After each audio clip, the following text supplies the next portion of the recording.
Hello everyone, welcome to my channel. My name is Pratibha. इस video में हम बात करेंगे एनिमल टिश्यूज की।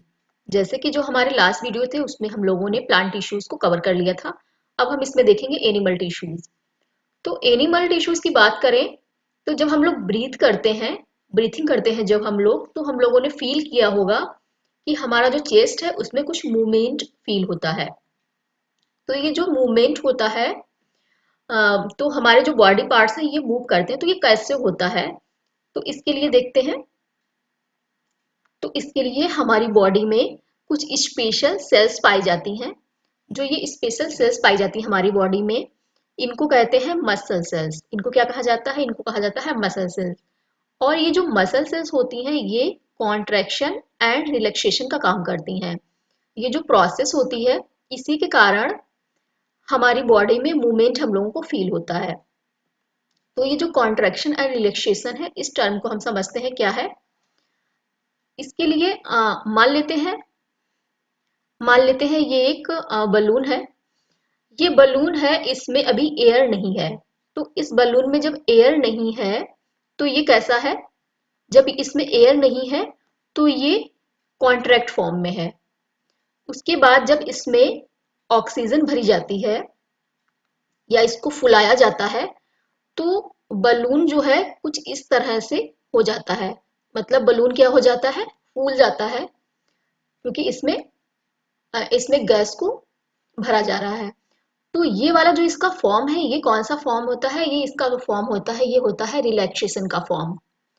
मतलब जब बलून को फुलाया नहीं गया है, ये अपने कॉन्ट्रैक्ट फॉर्म में है, और जब इसमें गैस भर गई है तो ये रिलैक्स फॉर्म में हो गया है, मतलब फूल गया है। तो अगर यहां से हम इसको देखते हैं तो इसमें क्या हुआ? कुछ मूवमेंट हुआ, इसमें कुछ मूवमेंट फील हुआ। वैसे ही हमारी बॉडी में जो लंग्स होते हैं, जब हम लोग ब्रीथिंग करते हैं, जब एयर हमारे लंग्स के अंदर जाती है तो उनमें क्या होता है? वो रिलैक्स होते हैं। रिलैक्स होते हैं मतलब फैलते हैं।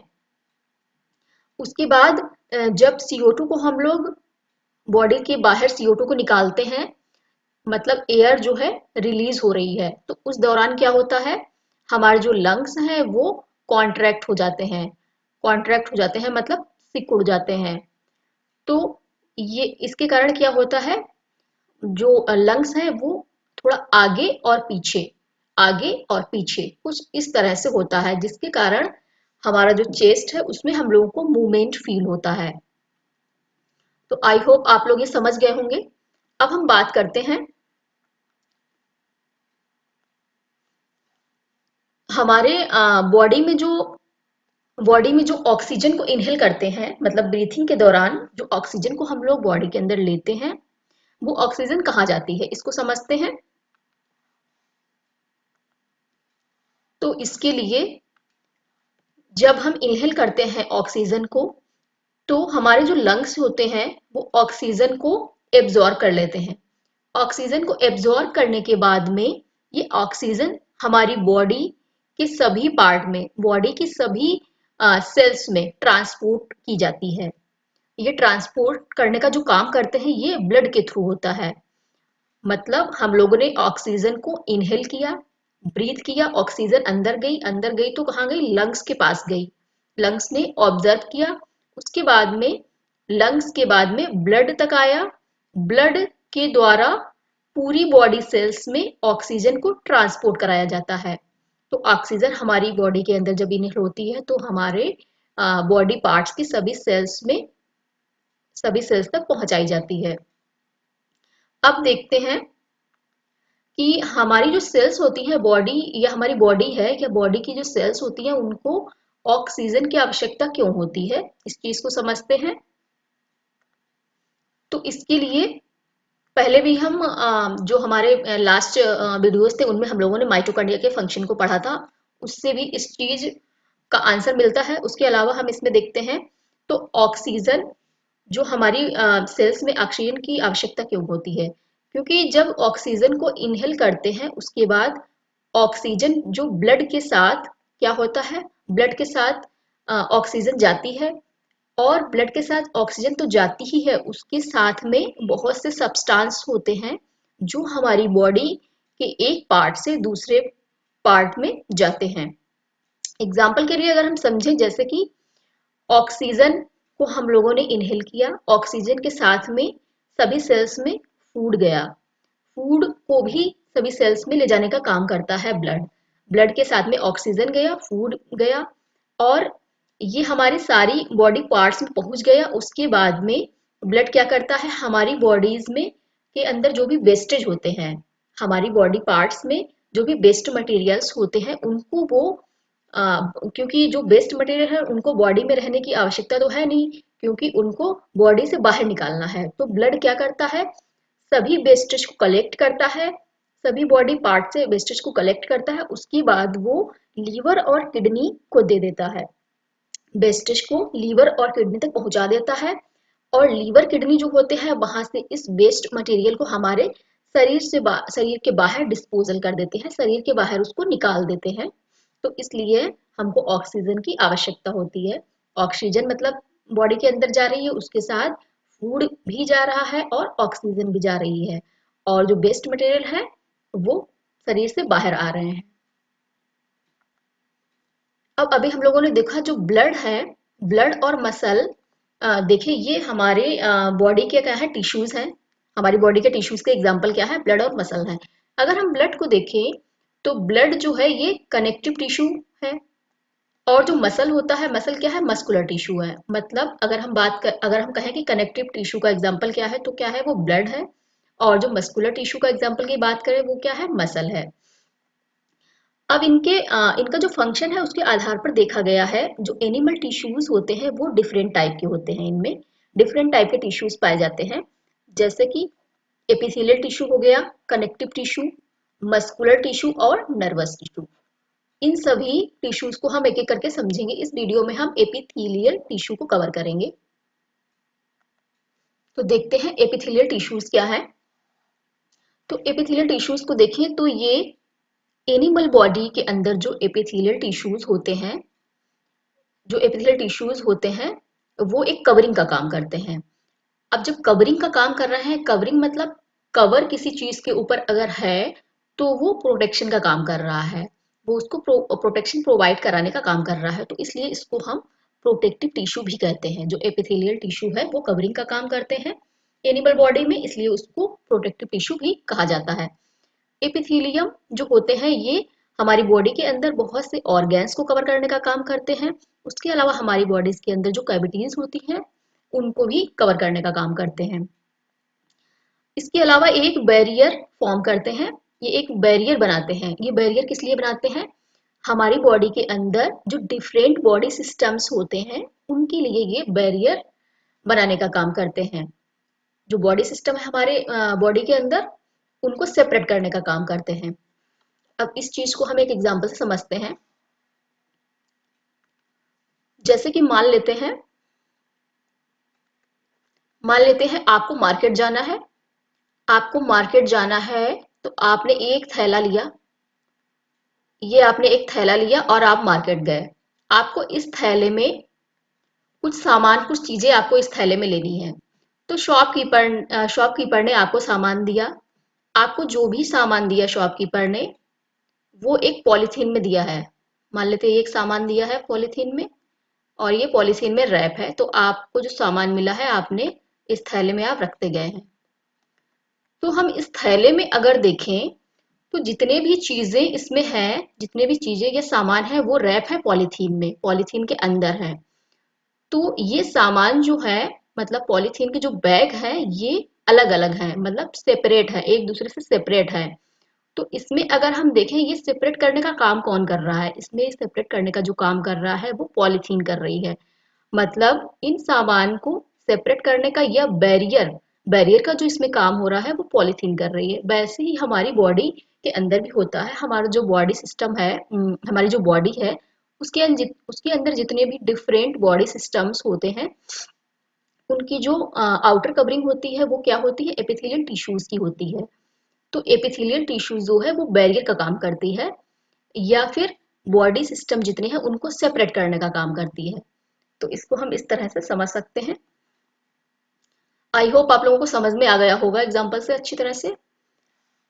अब बात करते हैं हमारे बॉडी के अंदर जो एपिथेलियल टिश्यूज होते हैं ये कहाँ कहाँ पाए जाते हैं। तो जैसे कि हमारी जो स्किन है, स्किन किसकी बनी हुई होती है, एपिथेलियल टिश्यूज की बनी होती है। उसके अलावा the lining of the mouth वो भी एपिथेलियम टिश्यूज की बनी होती है। ब्लड वेसल्स की जो लाइनिंग होती है वो भी एपिथेलियम की होती है। उसके अलावा किडनी ट्यूब्यूल्स हो गया या और जो लंग एल्वियोलाई होते हैं इनकी जो कवरिंग होती है वो भी एपिथेलियल टिश्यू की होती है। ये जो एपिथेलियल टिश्यूज होते हैं इनकी सेल्स बहुत ही टाइटली पैक्ड होती हैं। टाइटली पैक्ड होकर के ये कॉन्टिन्यूअस शीट फॉर्म करती हैं। टाइटली पैक्ड है और एक मतलब कॉन्टिन्यूअस लगातार एक लेयर लेयर फॉर्म करती जा रही है। तो इनके बीच में देखा गया है बहुत ही स्मॉल स्मॉल इसमें स्पेस पाया जाता है। स्मॉल स्पेस या फिर कह सकते हैं ना के बराबर स्पेस होता है, इसलिए इसमें कहते हैं नो इंटरसेलुलर स्पेसेस। अब इसमें जैसे कि इतनी सारी ये लेयर फॉर्म कर रही हैं, कॉन्टिन्यूअस टाइटली पैक्ड है, कॉन्टिन्यूअस लेयर भी फॉर्म कर रही हैं। तो इनमें ये देखा गया है कि कोई भी मटेरियल बाहर से बॉडी के अंदर कोई भी सब्सटेंस हो गया या मटेरियल हो गया वो अंदर जाएगा या अंदर से बाहर आएगा तो ये जो एपिथेलियम की लेयर है इनमें किसी ना किसी लेयर को वो अवश्य क्रॉस करेगा। जब ये इसको क्रॉस करेगा तो इसमें देखा गया है जो permeability of the cells of various epithelia, ये जो इनकी सेल्स की परमिबिलिटी होती है ये बहुत इंपॉर्टेंट रोल प्ले करती है। ये इंपॉर्टेंट रोल प्ले करती है इन regulating the exchange of materials between the body and the external environment and also between different part of the body. ये हमारी बॉडी के अंदर के इन्वायरमेंट और बाहर का जो इन्वायरमेंट है उसके बीच में बैरियर का काम करती है या फिर परमिबिलिटी काम काम करती है। उसके अलावा हमारी बॉडी के अंदर जो डिफरेंट पार्ट होते हैं उनके बीच भी परमिबिलिटी का काम करती है। तो उसमें भी ये एक इम्पॉर्टेंट रोल प्ले करने का काम करती है। अब जो सभी एपिथेलियम होते हैं ये सेपरेट होते हैं, इनके नीचे के जो टिश्यूज होते हैं उनसे ये एक दूसरे से सेपरेट होते हैं। और ये जो टिश्यूज होते हैं ये extra cellular fibrous basement membrane होते हैं। जो डिफरेंट एपिथेलिया देखे गए हैं, जो डिफरेंट एपिथेलिया होते हैं इनके स्ट्रक्चर को अगर देखें तो इनका स्ट्रक्चर भी डिफर डिफर होता है। मतलब सभी को जो डिफरेंट एपिथेलिया है उनका स्ट्रक्चर किसी का कुछ और है किसी का कुछ और है, लेकिन इनके वर्क को अगर हम देखें तो ये साथ में काम करते हैं और एक यूनिक फंक्शन प्रोवाइड कराने का काम करते हैं, एक यूनिक फंक्शन करने का काम करते हैं। एग्जाम्पल के लिए अगर हम देखते हैं तो एग्जाम्पल के लिए जो हमारा ब्लड वेसल्स की सेल्स लाइनिंग होती हैं या फिर लंग एल्वियोलाई की जो सेल्स लाइनिंग होती हैं उनमें क्या होता है, ये ट्रांसपोर्टेशन ऑफ सब्सटेंसेस का काम करती हैं, सब्सटेंस को ट्रांसपोर्ट कराने का काम करती हैं। तो इनमें जो सरफेस होता है वो कैसा होता है, परमिएबल सरफेस इनका होता है। और इनका जो देखने में ये कैसे होते हैं, सिंपल होते हैं, फ्लैट टाइप के होते हैं एपिथेलियम इनके। तो इसलिए इनको बोलते हैं सिंपल स्क्वेमस एपिथेलियम कहा जाता है। अब इसमें जो ये स्क्वेमस है, स्क्वेमस का मीन्स है यहाँ पर, स्क्वेमस का मीन्स है स्केल ऑफ स्किन से, मतलब इनका जो डायग्राम या स्ट्रक्चर होगा वो कैसा होगा, कुछ स्केल की तरह, सिंपल भी होगा और कुछ इनकी स्किन स्केल की तरह दिखाई देगी। तो इसका डायग्राम देखिए, स्केल स्किन, इसका डायग्राम कैसा दिख रहा है, एक स्केल की तरह है। और इसकी लेयर अगर देखते हैं तो ये बहुत ही थिन है और एक flat flat kind of epithelium है इसका। और इसकी जो स्किन है, स्किन की सेल्स ये कैसी हैं, ये स्केल की तरह है। तो ये सिंपल स्क्वेमस एपिथेलियम। इसके बारे में थोड़ा और देखते हैं। तो सिंपल स्क्वेमस एपिथेलियम सेल्स जो है थिन एंड फ्लैट, ये तो हम लोगों ने देख लिया। उसके अलावा इसमें जो लाइनिंग होती है वो डेलिकेट लाइनिंग ये फॉर्म करते हैं। इनको जो है हम लोग देख सकते हैं अपने माउथ की लाइनिंग में और ओइसोफेगस में देख सकते हैं। ये जो कवर्ड होती हैं ये स्क्वेमस एपिथेलियम से ही कवर्ड होती हैं। हमारी जो स्किन है, हमारी जो स्किन है, स्किन क्या काम करती है, हमारी बॉडी को प्रोटेक्ट करने का काम करती है, बॉडी को प्रोटेक्शन प्रोवाइड कराती है। तो स्किन भी किसकी बनी हुई होती है, ये भी स्क्वेमस एपिथेलियम टिश्यू की बनी हुई होती है। अब स्किन की जो एपिथेलियम सेल्स पाई जाती हैं इनमें ये बहुत सी लेयर्स में अरेंज्ड होती हैं। इनकी जो बहुत सी लेयर्स हैं ये अरेंज होती हैं तो ये लेयर प्रिवेंट करती हैं, ये हम हमारी स्किन जो है कटने और फटने से बचाने में ये प्रिवेंशन का काम करती हैं। क्योंकि इनमें क्या देखा गया है, बहुत सी पैटर्न ऑफ लेयर के फॉर्म में ये अरेंज होती है, इसलिए जो एपिथेलियम है इनको हम क्या कहते हैं, स्ट्रेटिफाइड स्क्वैमस एपिथेलियम भी कहा जाता है, क्योंकि इनमें पैटर्न ऑफ लेयर पाई जाती है इसलिए। तो ये देख सकते हैं आप डायग्राम जो है स्ट्रेटिफाइड स्क्वैमस का डायग्राम है। इसके टिश्यूज की जो सेल्स हैं ये देखिए, ये कैसे है, एक लेयर फॉर्म कर रही है, बहुत सी इनमें लेयर है और लेयर फॉर्म में ये अरेंज्ड हैं, इसलिए इसको कह रहे हैं स्ट्रेटिफाइड एपिथेलियम, जो कि हमारी स्किन में पाई जाती है। ये जो स्ट्रेटिफाइड स्क्वेमस है ये कहाँ पाया जाता है, हमारी स्किन में पाया जाता है। अब हम बात करते हैं कॉलमनार एपिथेलियम टिश्यूज की। तो देखते हैं कॉलमनार एपिथेलियम जो होते हैं, जैसा कि इसके नाम से कॉलम कॉलम लाइक स्ट्रक्चर इनका होता है। कॉलम कैसा, मतलब पिलर, एक पिलर के जैसा वर्टिकल फॉर्म में इनका स्ट्रक्चर देखा गया है, इस कारण इसका नाम जो पड़ा है वो कॉलमनार एपिथेलियम पड़ा है। और जो ये एपिथेलियम होते हैं ये एब्जॉर्प्शन का काम करते हैं और सीक्रेशन का काम करते हैं। इनको अगर हम देखें तो ये हमारी बॉडी में जो इंटेस्टाइन है उसकी इनर लाइनिंग में पाए जाते हैं, इंटेस्टाइन की इनर लाइनिंग में पाए जाते हैं।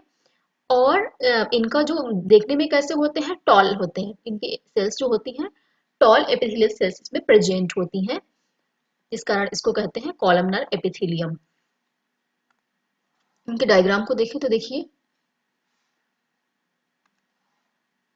जैसे इनका नाम है कॉलम, तो इसमें सेल्स पाई जाती हैं, ये वर्टिकल फॉर्म में सेल्स होती हैं या कुछ पिलर लाइक दिख रही हैं, या कह सकते हैं कॉलम लाइक, तो इसलिए इनका नाम पड़ा है कॉलमनार एपिथेलियम। अब अगर हम रेस्पिरेटरी ट्रैक्ट को देखते हैं तो इनकी जो इनमें जो टिश्यूज होते हैं वो भी कैसे होते हैं, एपिथेलियल टिश्यूज इसमें पाए जाते हैं। एपिथेलियल टिश्यू कौन से होते हैं, कॉलमनार एपिथेलियम टिश्यूज में पाए जाते हैं। उसके अलावा इनमें जो है सीलिया प्रेजेंट होते हैं, इनके पास क्या होते हैं, सीलिया होते हैं। अब ये सीलिया क्या है, सीलिया मतलब इसमें कुछ हेयर लाइक स्ट्रक्चर पाए जाएंगे, हेयर लाइक इनका प्रोजेक्शन होगा जो कि इनकी जो सेल्स होती है उसके आउटर सरफेस पे होता है। और ये जो सीलिया होता है ये काम क्या करता है, इसका जो वर्क होता है ये मूव करने का काम करता है, ये मूव कर सकता है। उसके अलावा ये मूवमेंट करता है, जो हमारा रेस्पिरेटरी ट्रैक्ट होता है उसमें जो म्यूकस होता है, म्यूकस को ये मूवमेंट करके पुश करता है, जिसके कारण क्या होता है, ये आगे की ओर बढ़ता है और ये क्लियर होता जाता है। तो ये इसका वर्क है रेस्पिरेटरी ट्रैक्ट में। तो इस तरह के जो एपिथेलियम होते हैं, इस प्रकार के जो एपिथेलियम होते हैं वो कैसे कहलाते हैं, वो कहलाते हैं सीलिएटेड कॉलम एपिथेलियम, जिनमें की सीलिया प्रेजेंट होते हैं, इसीलिए इनका नाम पड़ा है, सीलिया प्रेजेंट है इसलिए क्या है, सीलिएटेड कॉलमनार एपिथेलियम होते हैं। अब हम बात करते हैं क्यूबॉइडल एपिथेलियम की। तो जो क्यूबॉइडल एपिथेलियम है, जैसा कि इसके नाम से क्या है, क्यूब लाइक इनका स्ट्रक्चर होता है, इनकी जो सेल्स पाई जाती हैं वो क्यूब शेप में इनकी सेल्स होती हैं। और इनको जो देखा गया है ये किडनी ट्यूब्यूल्स की जो लाइनिंग है उनमें पाई जाती है, उसके अलावा जो सेलिवरी ग्लैंड की हमारी डक्ट होती हैं उनमें देखने को मिलती है क्यूबॉइडल एपिथेलियम। इनका जो वर्क होता है ये मैकेनिकल सपोर्ट प्रोवाइड कराने का काम करती हैं। इनकी जो सेल्स होती हैं एपिथेलियल सेल्स में क्या होता है, स्पेशलाइजेशन जो सेल्स इसमें पाई जाती हैं वो ग्लैंड सेल्स होती हैं। अब इनमें जो ग्लैंड सेल्स होती हैं ये एपिथेलियम सरफेस के ऊपर सब्सटेंस को सीक्रेट कर सकती हैं, सब्सटेंस को सीक्रेट करने का काम करती हैं। समटाइम्स ये देखा गया है जो एपिथेलियम टिश्यूज होते हैं, एपिथेलियम टिश्यूज के कुछ पोर्शन जो है अंदर की ओर फोल्ड हो जाते हैं। तो ये जो अंदर की ओर फोल्ड होते हैं, फोल्ड करके ये मल्टी सेलुलर ग्लैंड का निर्माण करते हैं। इनमें ग्लैंड है इसलिए इनका जो नाम पड़ा है वो पड़ा है ग्लैंडुलर एपिथेलियम। मल्टीसेलुलर ग्लैंड के कारण ही इनको क्या बोलते हैं, ग्लैंडुलर एपिथेलियम इनको कहा जाता है। अब इनके स्ट्रक्चर को हम देखेंगे तो ये स्ट्रक्चर है क्यूबॉइडल एपिथेलियम का। तो ये देखने से ही कैसा लग रहा है, क्यूब लाइक स्ट्रक्चर है, कुछ इस तरह से है, मतलब क्यूब इनका शेप है इसलिए इसको बोल रहे हैं क्यूबॉइडल। और इनमें ये सेल्स, ये इनमें सेल्स पाई जा रही हैं, वो भी कैसी हैं, क्यूब शेप्ड की सेल्स भी हैं इसमें, इसलिए इसका नाम पड़ा है क्यूबॉइडल एपिथेलियम। तो ये था क्यूबॉइडल एपिथेलियम।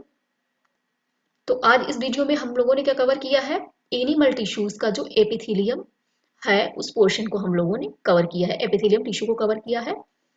इसके आगे हम आगे भी टिश्यूज जो है उसके टाइप्स उसको कवर करेंगे। तो आई होप आप लोगों को ये वीडियो अच्छा लगा होगा। प्लीज लाइक शेयर सब्सक्राइब करिएगा। Thanks for watching.